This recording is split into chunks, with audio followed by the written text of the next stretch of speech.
Maintenant, il va quand même falloir que les élèves commencent à travailler. Ça y est, nous en avons assez fait. Donc on va passer à la seconde liste déroulante, ajouter une activité.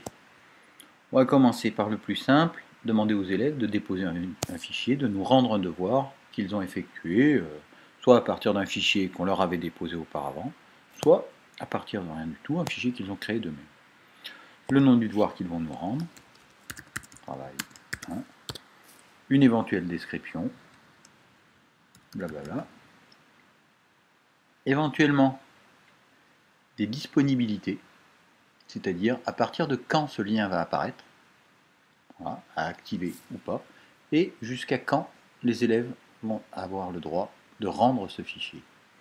Empêcher les remises en retard, ici non, c'est-à-dire que les élèves vont pouvoir rendre en retard, mais vous serez avertis qu'ils l'ont rendu en retard. Oui, impossible de rendre ce travail en retard. Permettre plusieurs remises d'un devoir, c'est important aussi. C'est-à-dire que si vous faites un travail qui est commencé en classe et que vous continuez à l'extérieur, les élèves vont remettre une première fois ce devoir en classe, vont ensuite devoir le redéposer à l'issue du travail qu'ils feront à la maison. Donc là, il faudra forcément mettre oui, puisqu'il y aura 2 dépôts. Et aussi, bien prévoir la taille maximum de fichiers que les élèves vont pouvoir rendre. Donc il n'est pas la peine de mettre immédiatement des tailles énormes, il faut les sensibiliser aussi aux économies d'espace disque en restant raisonnable sur la taille. On enregistre.